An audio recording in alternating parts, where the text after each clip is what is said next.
Welcome to Coruzant Technologies, home of the Digital Executive Podcast. Welcome to the Digital Executive. Today's guest is Mitch Speers. Mitch Speers serves as co-founder and chief revenue officer at BuyerForesight. In this role, he brings over 25 years of global experience in sales and marketing with a focus on technology, media, and e-commerce sectors. His past professional experiences include roles as president of digital media at Integrated Media Solutions, chief operating officer at Vital Business Media, and executive director of digital product management at Penton. Based in Duluth, Minnesota, Speers operates within the information services industry. Well, good afternoon, Mitch. Welcome to the show. Thanks very much. Thank you, Mitch, for jumping on. I appreciate you making the time, getting to talk to Chief Revenue Officer at BuyerForesight today. So we're going to jump right into the questions. You've got quite the career in marketing, in product management. You were a senior executive, and now you're the Chief Revenue Officer at BuyerForesight. Could you share with our audience the secret to your career growth and what inspires you? Absolutely. So there's no great secret or magic wand to wave over your career to get to success. And I would say that success is also one of those be careful what you wish for situations. It's a lot of fun to be in a senior management role. It's also a lot of stress. So as you get more opportunities and more interesting things come your way, the stress and responsibility come right along with them. So there's a reason why it sometimes takes a lot of years to get there and why some people opt not to want to keep rising because, it's a trade-off. But in terms of what is, recommendations that I would have to career growth, it's be accountable, take responsibility. Those are qualities that are always appreciated and will mark you out from the majority of your peers. If you are conspicuously accountable for your actions, for your targets, for anything where management is hoping that you will get things done to actually be accountable for that, whether it's good or bad, that's huge. Be curious. Look for, look to find out the underlying reasons for things. And again, that will, in my experience, being curious and figuring out the root causes of things will always mark you out from peers who don't bother to make that effort. And, being curious is also something that you can cultivate, but at some level, if it's really painful for you to be curious in your chosen field of endeavor, that may be a signal that you're in the wrong field. Because it's hard to fake curiosity for over a long period of time, but it is a muscle you can train. And, I would say related to that, take the initiative to be the best informed person in your group. Make that extra effort to dig in and understand the industries you're working in, the companies you're focusing on.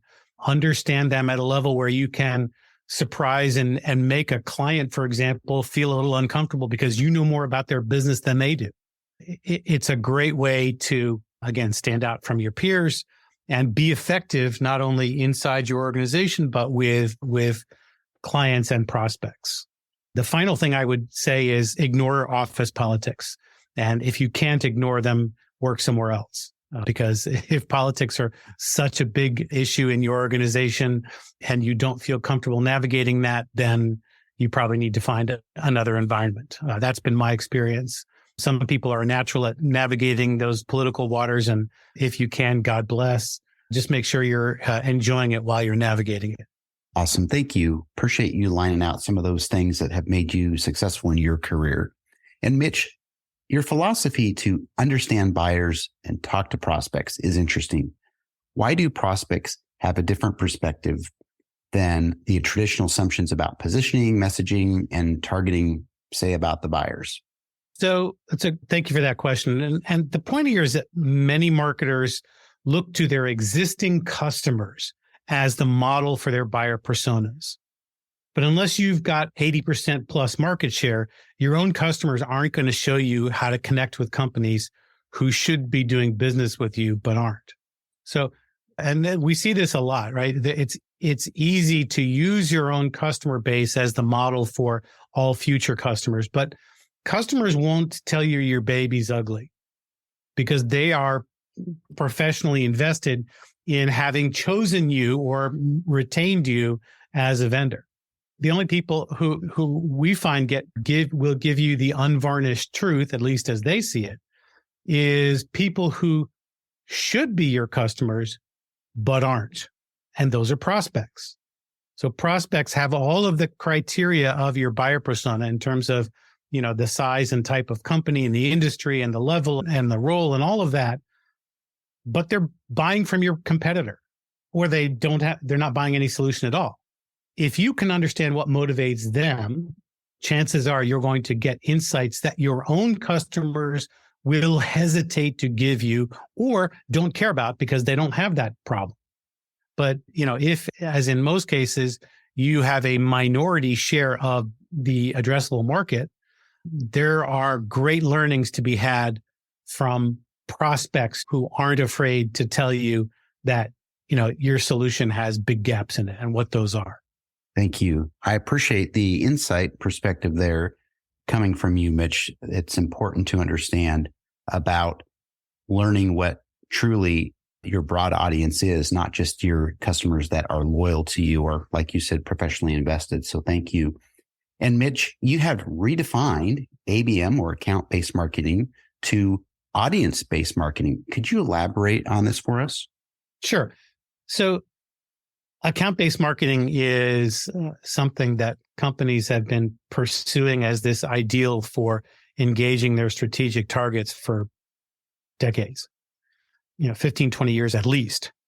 And there are still a lot of companies who are investing money and resource in ABM programs, account-based marketing programs, because in theory, it makes sense, right? Really understand your strategic accounts and build campaigns around that nuanced understanding of each account, and don't send out generic one size fits all messaging to all of your accounts. It all makes sense, but it's really hard to do and it doesn't scale.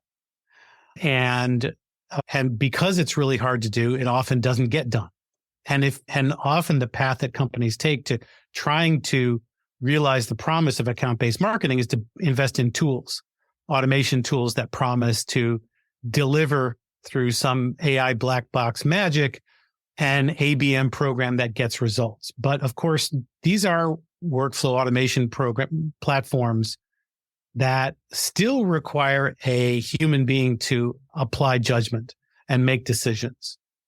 And so they end up not really hitting the mark in terms of the ideal of account-based marketing. So our idea here, and it's not unique to us, there are plenty of companies doing this, although they may not be calling it precisely this, but this idea of audience-based marketing is rooted in the notion that, advertising as we've understood it, from decades ago, doesn't work for B2B sellers, right? Putting an ad in a magazine or a display ad online or a search ad on Google or Bing or wherever will help in the margins, may get you something here and there. But in terms of what's going to actually drive your business, they don't work. What works is engagement and having a relationship and a conversation with prospects. And, but prospects are overwhelmed with marketing messages and new tools and AI tools will only make this worse. So there has to be a fair exchange of value between yourself and your prospective customer. And usually that exchange of value is in exchange for useful, actionable information and insights that I can give you. Please engage with me by telling me who you are and talking to me and to others in a community. So when we talk about audience-based marketing, we're really talking about how can we build an audience of people who look like my buyers, right? Match my ICP, where we can give them useful content and experiences with an expectation of a sale, right? It's not a pitching environment. It's hey, we're going to build a safe space for people who are in your role, We're going to offer lots of assets and resources and experiences.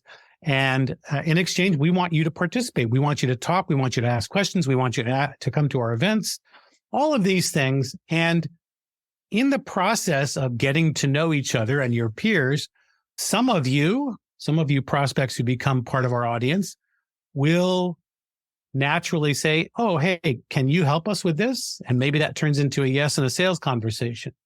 But if it takes 6 months or a year or 18 months to get to that point, that's fine. If it never happens, that's fine. Because if you've engaged and participated as a member of our audience, you've contributed value and knowledge and experience to the rest of the group. And some of those eventually we're going to get into sales conversations with.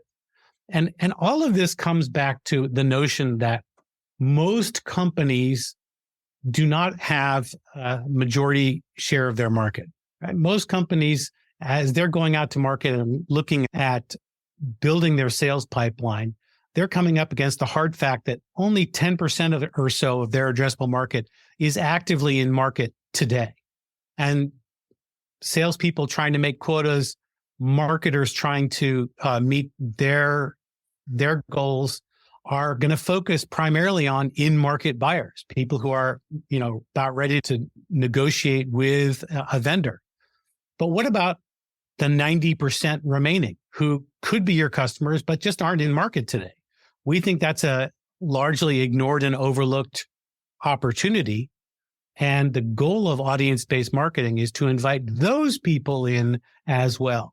Even though they're not ready to buy, and they've told you they're not ready to buy, they will be ready to buy in 18 months. So why not cultivate a relationship with them today, make that strategic longer time horizon investment today, and the result is going to be a much more valuable sales pipeline over the long haul.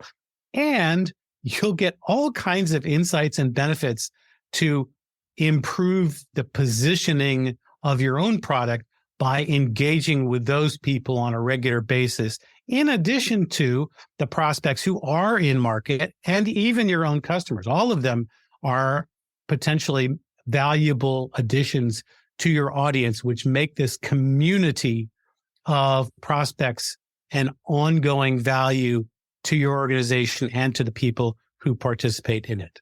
Thank you. I appreciate you unpacking that. You talked a little bit about the differences of account-based marketing versus audience-based marketing and building and fostering that space of trust. So potential future customers will be ready when the time is right. So I appreciate that. And then last question of the day, Mitch, if you could briefly share what advice you'd give to young professionals who are also getting their start in sales or marketing.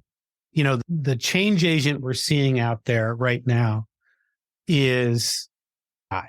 It's especially generative AI. And we are in the infant stages of that and seeing its impact on every industry. And the advice I would give to young professionals starting out, whether it's in sales, marketing, or any other field, but certainly those fields, is don't be lazy, basically. And being lazy is, takes a lot of forms. But in these burgeoning times of generative AI and the ability to,